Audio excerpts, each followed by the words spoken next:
Welcome back to the 831 Living Your Best Life podcast. I'm Jungle Jim Hunter, and I'm going to inspire you and empower you today. And I want you to tell your friends to go to their favorite podcast provider or go to junglejimhunter.com and please subscribe, download, and click on like, rate, and review us. We look forward to hearing from you, and we hope that we can help you with your challenges to be and live your best life. All this week, I've been talking about my father, my number one fan out of my 831, and I always put him at number one because he taught me so much. And of course, all this week, we have been talking about where preparation begins. Is it something that we start once we are identified as being elite at something? Or does it begin when we are finally identified to be one of our national teams? Or does it begin once we have gone through puberty and we start to produce the kind of chemical reaction that allows us to measure it? Some parents want to wait till their kids get into high school or go into university. They want them just to have fun and get an education first. Nothing wrong with that. But where does it begin? From the 600 sets of parents I worked with and the 8,000 parents I did research with, there is more confusion than accuracy about when preparation should begin. The answers given by my research and the speeches I have done with teams and parents and coaches revealed the same thing 100% of the time. The development of core training was never a part of the development of over 10,000 sets of parents. Yes, that's absolutely true. I would ask every group, every person, every kid, what are the top priorities? And development of core training, in other words, the character, the C in core, was never on the list. If I only had 10 people, I would say, well, I didn't do enough research. But 10,000 sets of parents, and it was never there? The development of character is assumed to be in you naturally, and that if you had some weak areas, it really did not matter. Well, I got news for you. Developing character has to be grown. Let the skill and performance speak for itself, they would say. It doesn't matter about the character. They can just perform, and if they perform and there's a few weak areas, well, that doesn't really matter. Our research of the 500 Olympic and Paralympic athletes was the opposite, in that parents were intentional about character development, and it was their priority before anything else. The understanding of knowing the O in core, order of things, and how the game was played again, was never a part of the priorities of the development of their kids. Again, 10,000 parents never bothered to do this. When we are athletes, how many of them read the rule book of their sport and the rules of the sport governing body that they competed within? 100% of them had never read the rule book and did not know the parameters of their sport. Olympians and Paralympians, 92% of them had read the rule books before competing at an elite level. Wayne Gretzky said that he knew the rule book and on 7 occasions won games because he drew attention to the referees that the other team had a violation and his team had the advantage. The R in core stands for the word rote. Now, I grew up learning to do things by rote. And for those of you that don't know that word, the word rote means to do it as naturally as breathing. In other words, you just do it. You get so good at it that it just looks like it's easy.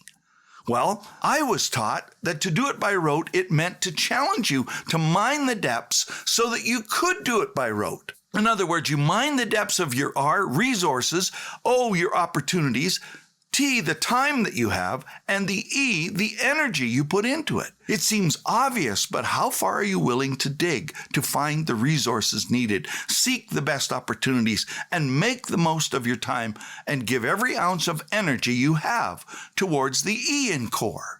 Of course, the E in core is excellence, and that is redefined every day. You're not just trying to be excellent on race day or on game day, but you are doing an excellent job so that you know what to expect when it comes. Does this seem too intense for you?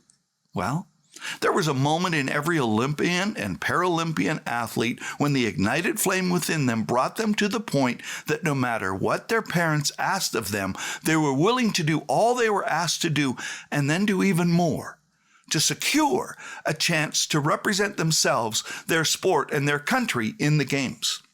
What surprised me most was the fact that although none of the athletes I trained were in the right place to be their best once they had it clear that core training had to be the process and their flames were lit, They never questioned it again.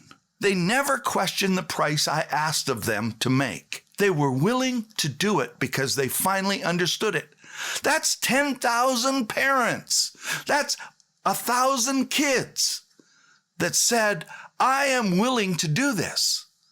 But when I would ask the kids why they didn't do it, they said, I was never asked to. Could it be that we've babysat our children so much that they don't know what it takes to be a champion? What we did hear, however, was more than anything else was that they admitted they knew they should have made this kind of commitment. But until they were brought face to face with it, they were willing to make that personal commitment. We placed a personal contract in front of every athlete when we trained them, making them aware they had to speak it looking at themselves in the mirror. Sign the contract with themselves. And it had nothing to do with me or anyone else. It was just a contract that they signed with their name at the bottom. Then see it through once they agreed to light the flame. What surprised me is that only 1.5% of the athletes we train would be willing to sign the contract, speak it, and see it through. Yeah, you heard me right. 1.5%. All of them were willing to see it through and do the work, but only that small percentage would look inside their core and be willing to secure an agreement with themselves to see it through. I wonder why that is. It takes character at your core that will stand in front of the mirror and be honest with yourself. Even though such a small percentage would do all three, all 98.5% of them could not look in the mirror and say it without turning away or saying to themselves that they can't do it. Even when we would teach them present positive statements, in other words, how to change their self-image, 98.5% of all the athletes we worked with could not look in the mirror and say it. Could it be that at our core, at our character development, we have taken so much away from children, taken so much away from ourselves, that we cannot look in the mirror and honestly say who we are? I wonder why this is. I could do a whole year of podcasts on character growth, but if you know you are not congruent within yourself, it's tough to speak the truth you desire within yourself unless you are willing, like the seed, the way my dad had taught me about seeds, to sacrifice all that you want to hang on to and let it go to be more than you already are. Preparation begins with you before you ever put yourself into position to become a parent. Are you willing to work to put yourself in a position to succeed at what you are best at, but never at the expense of investing all you have in your children? Bring out the best in them to be in a place to lead in each opportunity given, while living in such a way that you will prepare you, yes, you the parent, to be prepared to prepare your child. This is where preparation begins. My quote for the day: a prepared parent draws out what is in each child, inspiring them to surprise the parent in each performance. My 1% personal dare all this week is to take 15 minutes today and every day this week and grow, improving yourself so you can lead the people you're responsible to and for, so you can be a greater help to them next week. I've paused to give you time to think. Are you willing to give yourself 15 minutes a day to improve? To think about your improvement? To think about where you need to prepare? To be a better leader, a better coach, a better parent, a better person? If you do, you start to live your best life. I hope you will all have grown before we meet next time. Thanks for listening.